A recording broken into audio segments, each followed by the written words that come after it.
ശ്രീനി എന്നൊരു പയ്യൻ ആന്ധ്രാക്കാരനാണ്. അപ്പോ ഈ ശ്രീനി പറഞ്ഞ കഥകൾ പലതുമുണ്ട് ഇതിനകത്ത്. പക്ഷെ ഇപ്പം ഈ കഥ എഴുതി പറഞ്ഞിരിക്കുന്നത് നിരവ് എന്ന് പറയുന്ന ഒരു ഗുജറാത്തി പറഞ്ഞ കഥയാണ്. അദ്ദേഹം ഇവിടെ ഇല്ല, ഹീസ് ഫ്രം ഗുജറാത്ത്. പുള്ളി പറഞ്ഞ കഥയാണ് ഞങ്ങളിപ്പോൾ ആദ്യത്തെ സീരിയലായിട്ട് എടുത്തിരിക്കുന്നത്. ഇപ്പോൾ ഇവര് ഫിലിം ക്ലബിൽ ജോയിൻ ചെയ്യാൻ വന്നപ്പോൾ ഇവർ എന്നോട് ചോദിച്ചു, sir you are doing it in Malayalam. അപ്പോൾ ഞാൻ അവിടെ പറഞ്ഞത് creativity is universal. There is no language barrier. We are not constrained with in only one language. We are wide open to any persons who are really creative. അപ്പോൾ അതുകൊണ്ട് ഞങ്ങളുടെ ക്ലബിൻ്റെ അകത്തും we speak English, Malayalam, Tamil എല്ലാം സംസാരിക്കും. ഇതിന്റെ Malayalam script എഴുതിയത് ഞാനാണ്. ഇതിന് എന്നെ സഹായിച്ചത് സുരേഷ് പുറയിലുണ്ട്. അയാള് ഉയർന്നു വരുന്ന ഈ മുന്നോട്ട് വരുന്ന ഒരു കലാകാരനാണ്. 96.7 FM ഞാൻ I was on air for a while, ഒരു ദിവസം. അത് കഴിഞ്ഞ് പുള്ളി എന്റെ നമ്പർ എടുത്തിട്ട് എന്നെ വിളിച്ച് ഞങ്ങൾ അങ്ങനെ ബന്ധപ്പെട്ടതാണ്. പുള്ളി ഒരു കഥയുമായിട്ടാണ് എൻ്റെ അടുത്ത് വന്നത്. അത് സിനിമ ചെയ്യാൻ പറ്റുന്ന ഒരു കഥയാണത്. അപ്പോൾ അത് നമുക്ക് ഇവിടെ ചെയ്യാൻ നമ്മുടെ സീരിയൽസിന് പറ്റാത്തൊരു സാധനമാണ്. അങ്ങനെ ഞാൻ ദുബായ് ഫിലിം ക്ലബിലേക്ക് പുള്ളിയെ ഇൻവൈറ്റ് ചെയ്തു. അങ്ങനെ കഥകളുടെ സ്ക്രിപ്റ്റ് ഞാൻ എഴുതുന്നു, പുള്ളി എന്നെ സഹായിക്കുന്നു. ഞങ്ങൾ പുള്ളിയുടെ ആശയങ്ങളും പുള്ളിയുടെ അഭിപ്രായങ്ങളും ഒക്കെ നമ്മൾ അത് ചെയ്തിട്ട് മ്യൂച്വൽ അണ്ടർസ്റ്റാൻഡിങ്ങിൽ ഞങ്ങൾ വി ആർ റൈറ്റിംഗ്. ഇവിടെ we are setting a platforms. ഇപ്പൊ ശ്രീനിയാണ്, is from Andhra Pradesh. He is doing stories and he is telling us stories. Many stories he has told. അതിലൊരു 12 at 12 എന്ന് പറഞ്ഞിട്ടൊരു സാധനമുണ്ട്. It is a very very fantastic story with lot of illusions and dreams and അതിൽ ഒത്തിരി അനിമേഷൻസും കാര്യങ്ങളൊക്കെ ഉണ്ട്. ഒരുപാട് കാശിന്റെ ചെലവുണ്ട് അതിന്. അപ്പോൾ അത് ഞങ്ങൾ പിൽക്കാലത്തേക്ക് മാറ്റി. ഇതായിരുന്നു ഞാൻ ആദ്യത്തെ എപ്പിസോഡ് ചെയ്യാൻ ഉദ്ദേശിച്ചിരുന്നത്. അപ്പോൾ അതിൽ ഒരു സ്ത്രീ രാത്രി കുട്ടിയായി സ്വപ്നം കണ്ട് ഇങ്ങനെ പൂമ്പാറ്റകളെ പോലെ പറക്കുന്ന ഒരു സംഭവമാണ്. അപ്പോൾ അതൊക്കെ ചെയ്തു വരുമ്പോൾ കുറച്ച് പണിയാവും. അപ്പോൾ അതുകൊണ്ട് അത് പിന്നെ ഒരു സമയത്തേക്ക് അത് മാറ്റി വച്ചിരിക്കുകയാണ്. അപ്പോൾ ഇത് ഞങ്ങൾക്ക് ചെയ്യാൻ പറ്റുന്നത് ഞങ്ങളുടെ ബഡ്ജറ്റിൻ്റെ അകത്തുനിന്ന്. ഇത് എങ്ങനെയാണ് ഞങ്ങൾ സ്വരൂപിച്ച ബഡ്ജറ്റിൽ നിന്നാണ് ഈ ഫസ്റ്റ് സീരിയൽ ഞങ്ങൾ ചെയ്യുന്നത്. പക്ഷെ ഞങ്ങൾക്ക് പ്രൊഡ്യൂസർമാർ വന്നിട്ടുണ്ട്. They are ready to come, they are ready to invest. പക്ഷേ ഞാൻ പറഞ്ഞതെന്ന് വെച്ചാൽ ഞങ്ങൾ ആദ്യം ചെയ്യുന്ന സീരിയലിൻ്റെ ക്വാളിറ്റി കാണുക. ഇഷ്ടപ്പെട്ടാൽ, കോൺഫിഡൻസ് ഉണ്ടെങ്കിൽ, ധൈര്യമുണ്ടെങ്കിൽ മാത്രം ഇൻവെസ്റ്റ് ചെയ്താൽ മതി. കാരണം എല്ലാവരുടെയും കാശ്, ഇവിടെയുള്ളവരുടെയും നാട്ടിലുള്ളവരുടെയും അധ്വാനിച്ച പൈസ, വിയർപ്പിൻ്റെ കാശാണ്. നഷ്ടപ്പെടരുത് എന്നാണ് എൻ്റെ ഉദ്ദേശം. 1. 2, ഈ സീരിയൽ അപ്രൂവൽ കിട്ടിക്കഴിഞ്ഞാൽ we are also appointing an agency who will take care of our sponsors part on 70-30 basis.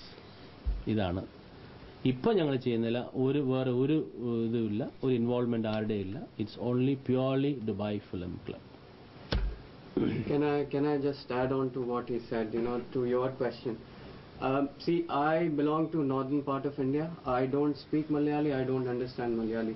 But I understand art, I understand drama, I understand theatre, I understand movies, I understand films.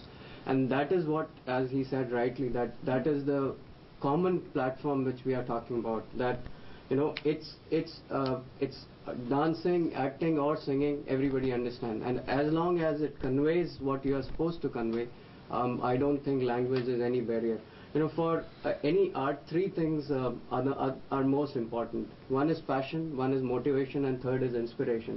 As long as you have all the 3 in your art, which could be any form of art, I don't think language is or would be a barrier to that. Theatre I've been doing since last 25-30 years, since my school and college days. So that is one passion which we are trying to follow. And now we have a common platform which is Dubai Film Club, and let's hope in future we'll get. Yes. Dubai is a commercial city, and you have decided to start a film club here. So the objective is commercial or to promote film? The first instance is to promote the art and the film, and second, there is an element of commercial part. Both are involved, but initially we are, as I said earlier also, producers who are ready to invest have come forward, but we have told them to be commercially viable. What we told them, to give them a confidence, is that we will produce it first, we will put it on air, we'll get the approval, then you can join us. So both the elements are there, but the first is the passion that has brought us to this platform, which will take us to a commercial point. Of course, we all are investing time. We are all investing our money and time. We have to get the returns. And I believe in one thing, what you give is what you get. You put it, profit cannot be ruled out or ruled into the film industry because of various factors. We cannot control anybody's human approach or human thought.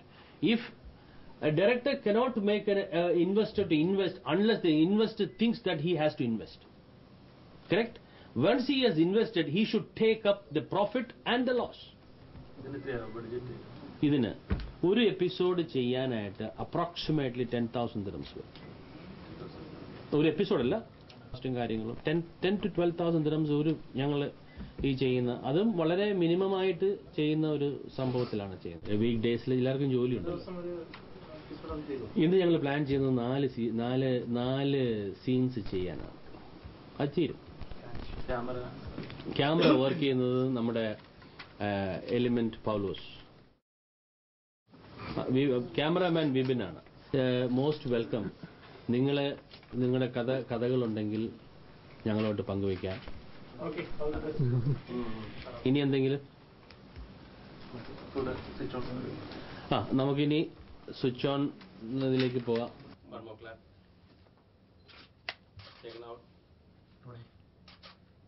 Action. Look at here and smile. Say hey bye. This is Dubai. Bye. This is Dubai. Dubai. One more. Hey bye. This is Dubai. Very good.